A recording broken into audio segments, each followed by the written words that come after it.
Back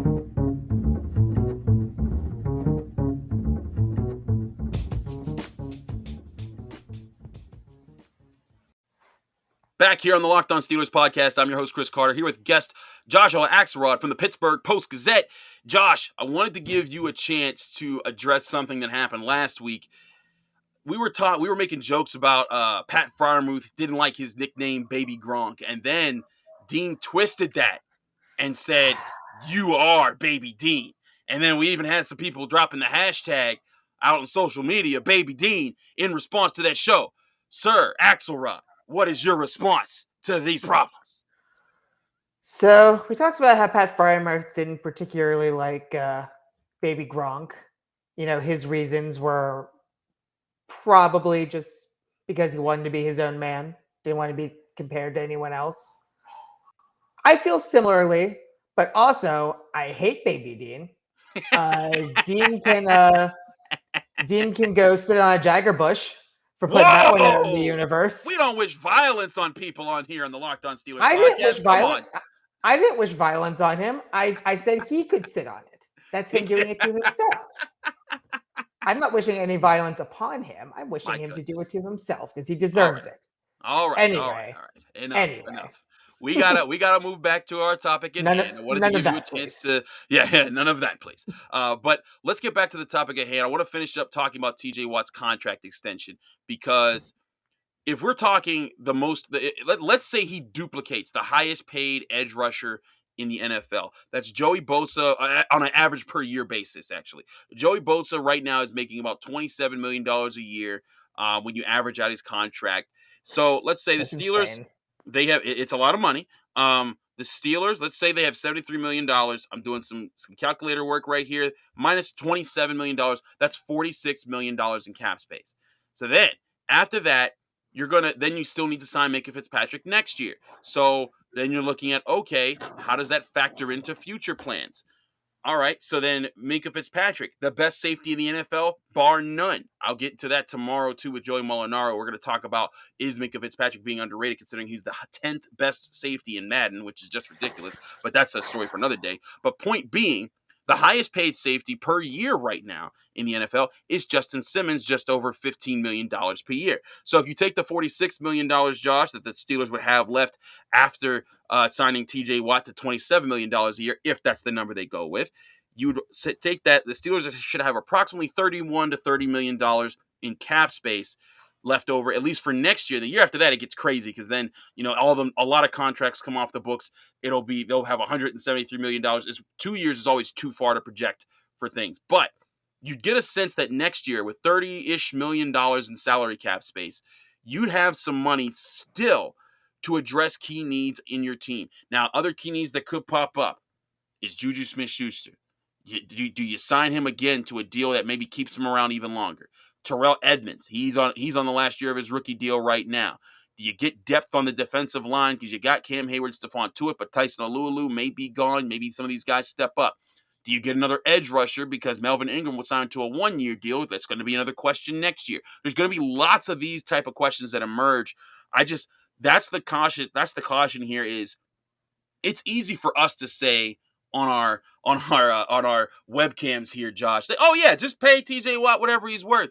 But that's a serious number that Kevin Colbert and the Steelers have to calculate to make sure, hey, we have to be able to lock down these two guys, but also lock in the possibility of signing guys around them to keep this franchise above water and to keep them competitive in the next coming years. I'll just say to start off, if you had given me 10, 15 guesses, I don't know if I would have guessed Joey Bosa and Justin Simmons were the highest paid players in the NFL at their positions. Contracts work differently, yeah. They do, for two teams that haven't been super productive, but hey, more power to them. But again, give TJ and Minkah what they're worth. Those, again, you overpaying for guys like that is fine. I have no problems with that. If Minkah's going to set the market for safeties, write him a blank check. That man came in and single-handedly made the defense elite. I'd say elite. Took it from good to elite. Yeah, no question. Yeah. So yeah, I think whatever money you have to spend to keep those two are worth it. And then it'll just depend on what the priorities are from there. Like you said, Terrell Edmonds needs to be paid. He's probably worth it. He's not one I would throw the kitchen sink at, but he's at least definitely a proposition.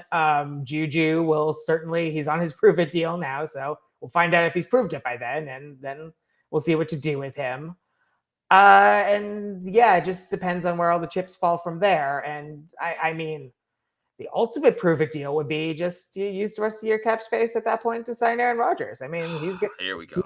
He's going to need to prove that he's still an elite quarterback. And if he wants to sign for $31 million 1 year, that's not prove it money. That's you got paid money. For Aaron Rodgers, it's chump change though. So I'm just saying, I think that's a solid 1 year deal for the Steelers. And there you go. That's your free agency in a nutshell. You're welcome. Solid 1 year deal for the Steelers. For the record, Aaron Rodgers is making $33.5 million on the average per his deal right now. Oh, so it's perfect. It's right around his range. Oh gosh, you're ridiculous. But here's the thing: if you sign Aaron Rodgers to a deal like that, you are essentially making it so that you're not going to be able to sign anybody else outside of those big three names, and then you're going to be filling in a lot of holes with a lot of guys that you're like paying little to no money with, rookies, and it's going to poke up a lot of questions. That's why I'm not so sure that the Aaron Rodgers thing is the way to go right there. Now, could there be other quarterbacks? It's not my fault you hate fun. That's not my fault. It's not me hating fun. It's me looking at the numbers. Look at that. Now, here's the other part of this is that this past year, we saw several quarterbacks move around. Jared Goff is with the Lions. Matt Stafford is with the Rams. Carson Wentz is with the Colts, even if he is hurt. I was going to say, is he? Yeah, right. But a lot of guys are moving around, and it's becoming clear that free agency is different. Also, as you mentioned earlier, next year, the salary cap will boom. In 2021 right now, every team's base salary cap is $182.5 million. Next year, that base salary cap is projected to improve to $208,200,000. That is what? $26 million more in salary cap space right off the bat. And then it's projected to go even higher than that in 2023 and 2024 because the NFL just they look at their 17 game. That's extra game is going to significantly boost the revenue, which means the players get paid more and the owners can afford to kick out more. There. So, Josh, I look at this, and part of what Juju's strategy here with signing the 1 year deal with the Steelers wasn't just to prove it to them; it was to prove it to the rest of the league to say, "Hey, you need to pay me because." You got money now. This year, it was everyone's. The salary cap dropped maybe like $16 million because of COVID, and so teams are still struggling to fill out their rosters. But now we're talking next year. Everyone's going to try to hit the market. Everyone's going to try to cash in, and teams are going to be a little more spend happy.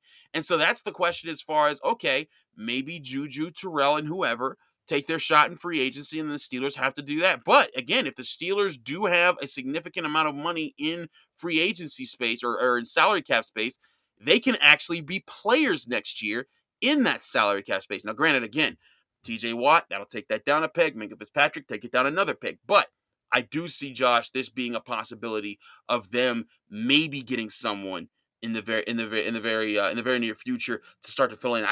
That's why I'm just not all aboard the Aaron Rodgers train if it's anywhere near $30 million, because then that possibility goes away to fill in the rest of the roster.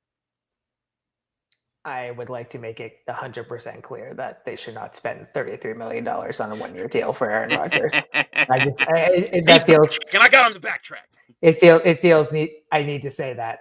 I mean, ideally, what would happen this year? One of two things is that Juju goes out there and proves that the last couple of seasons have been an aberration. Ben was hurt, COVID, just multiple excuses for why the last few years might not have been the best showcase for his talents. And then the Steelers pay him, and he asserts himself as the number one wide receiver. Or Deontay and Claypool go out and ball out, and they make Juju expendable.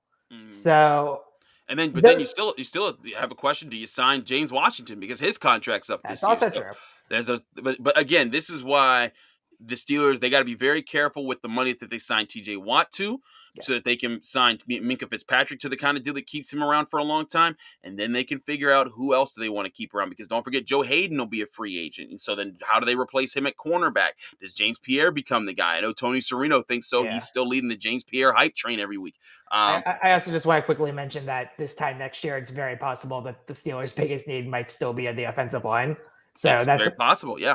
So yeah, that's where I'd invest the marquee free agent money next season, first and foremost, if the line this year, which I still think has a potential to be better than people think it will be. If the line looks subpar this year, that's the first place to go. Absolutely, that's something to keep in mind. But there's another player, a quarterback, in fact, who may factor in next year that we also heard from Art Rooney on. We'll get to that, talking about Ben Roethlisberger, of course. But first, I got to tell you guys about Built Bar. As you know, Built Bar is the protein bar that's a healthy treat and tastes like a candy bar.